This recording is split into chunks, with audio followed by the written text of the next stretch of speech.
I'm Jason Wade.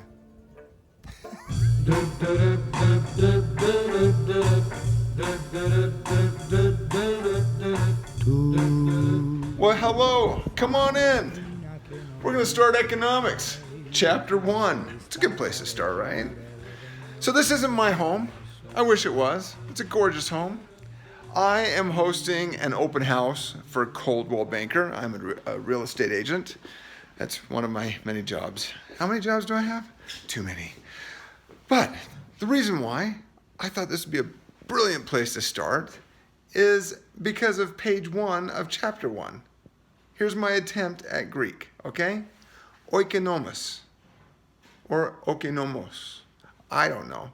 However you pronounce it, it doesn't change the meaning. The meaning is one who manages a household. If you're managing a household, dad's got a part to play, mom's got a part to play, the kids got a part to play, and it's just this brilliant location to be discussing chapter 1. Are you with me? Let's do this. Like a household, society has a lot of decisions to make. Who is going to do what job? There's a lot of jobs to be done in a society. And through that society, you will make decisions based on people's abilities. In each society, there is a thing called scarcity. Each society has a scarcity of resources.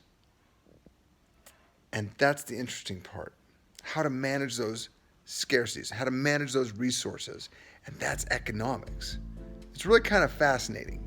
You're basically just tracking people's decisions, right?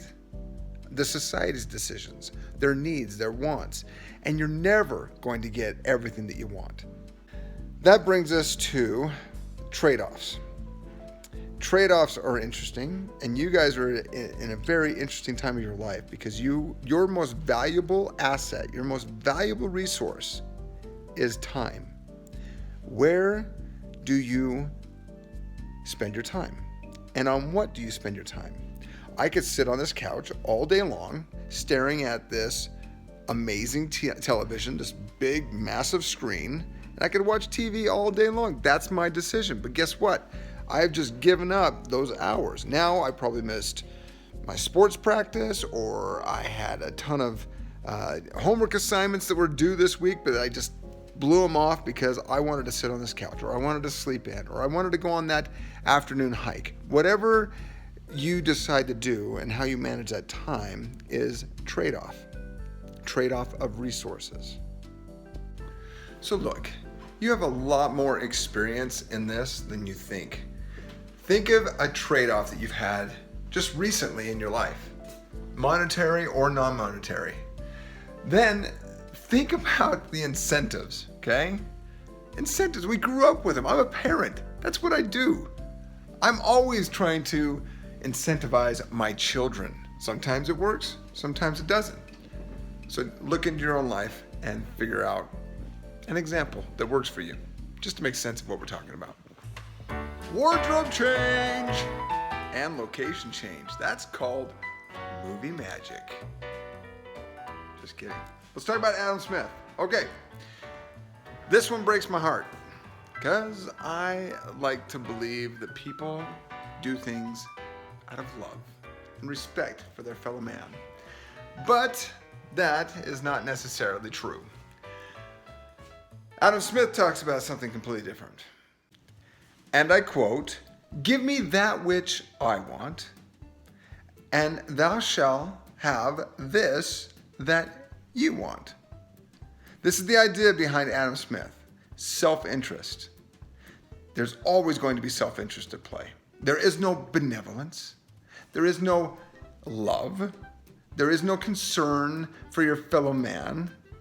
It is driven, the economy is driven by self-interest. But even in that, there's an element to it called the invisible hand, where even if I'm driven by self-interest, it naturally promotes a healthy economy. It's a concept you should look into. Very controversial. We could debate it back and forth. You all have free-thinking minds. Believe what you will. Don't kill the messenger. Okay, we're coming to the end of the chapter here. Now there's a lot in here, so you need to be reading through all this. I'm just hitting points that I find interesting. So there's one in here for economy, a principle of economy. Governments can sometimes improve market outcomes. Now, I don't know what your view is on government. Some people want a big government that gives them everything, and others want this tiny little government that they can drown in a bathtub and be done with. I don't know what your political views are. They're yours, and I'm glad you have them. Just be open to the idea that if you did not have something enforcing and regulating, you would have a very, very hard time for an economy to thrive. So there has to be some sort of enforcement and some sort of regulation to be imposed there. How the economy works as a whole, there's 3 principles at the very end that I find are so perfect for what we're going through right now, okay? A country's standard of living depends on its ability to produce goods and services. I mean, what's happening with this whole coronavirus thing, right? We can't produce those goods and services, okay? One of our principles, out the window, right? Next one, prices rise when the government prints too much money. What's happening right now?